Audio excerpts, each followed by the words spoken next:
Sebelum kami memulai mempresentasikan dongeng fantasi kura-kura dan monyet, izinkan kami memperkenalkan diri terlebih dahulu. Perkenalkan, nama saya Aurelia Saputra Pratama sebagai ketua. Perkenalkan, nama saya Nabila Imalana sebagai anggota. Perkenalkan, nama saya Anina Sita sebagai operator.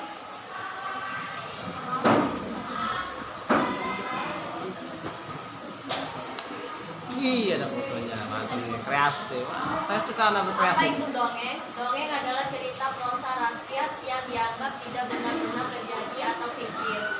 Fungsi dongeng adalah sebagai hiburan dan sarana untuk menyampaikan pesan-pesan moral.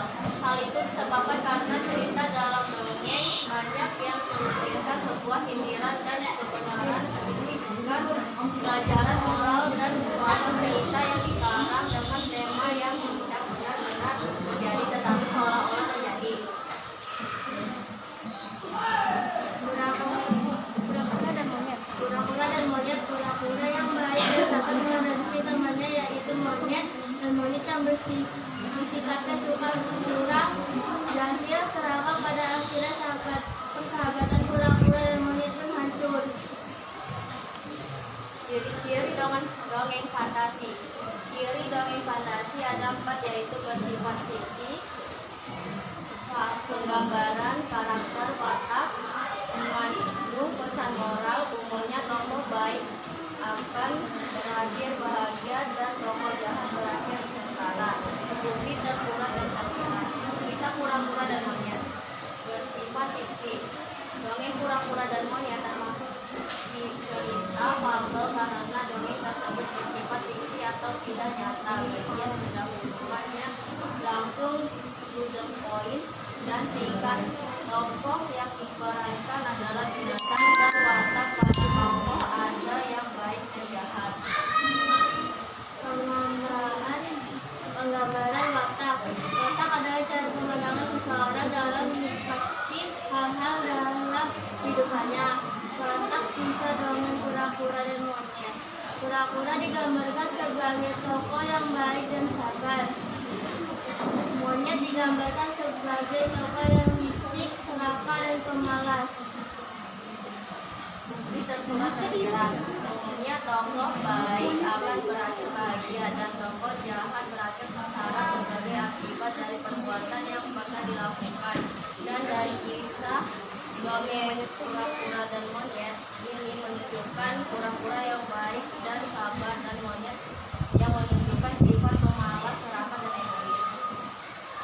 Pesan moral kura-kura dan monyet. Pesan moral dari cerita kura-kura dan monyet yang bisa kita ambil adalah kita harus saling menyayangi sahabat kita sendiri, tidak boleh berbuat curang dan jahil, karena ini bisa membuat sahabat kita sedih dan marah kepada kita, dan akibatnya persahabatan bisa rusak dan sahabat kecil meninggalkan kita. Jadi kita harus saling menyayangi sahabat kalian. Kesimpulan dongeng kura-kura dan monyet. Ada 4 kesimpulan dari dongeng kura-kura dan monyet, yaitu 1. Jangan memanfaatkan orang untuk kepentingan diri sendiri.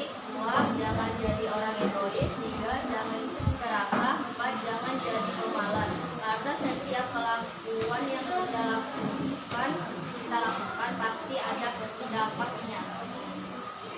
Terima kasih. Demikian dari kelompok kami. Ada yang mau tanya? Ada yang mau tanyakan? Saya tanya. Boleh kan? Boleh. Coba Anina slide-nya kembali mundur. Lagi. Nah, ini stop. Nah, ini. Kalau tadi saya nyarinya ciri dongeng fantasi ada 4, bersifat fiksi. Saya begini. Mana? Nah, jadi mohon maaf, ini saran buat kelompoknya Putri dan kawan-kawan. Ya, perhatikan ya. Namanya PowerPoint, yang ditampilkan hanya poin-poinnya saja. Dan poin pertama bersifat fiksi itu nggak kelihatan. Saya gini, mana nih? Iya, sebelah gitu. Bersifat fiksi, nggak kelihatan kan? Nah, jadi berikutnya kalau maju, kata Pak Febri, namanya PowerPoint, berarti yang disampaikan poin-poinnya aja nih yang penting-penting. Jadi harus lebih apa ya, lebih singkat, lebih jelas. Nanti tinggal kita yang menjelaskan. Maksudnya adalah, nah gitu. Paham ya? Nah, jangan kalau dikritik sama orang atau teman, baik, saya terima kritikannya, ini sangat berharga, nanti saya perbaiki begitu. Ya. Ada lagi yang tanyakan? Tidak. Ada. Ya, Sakit. terakhir.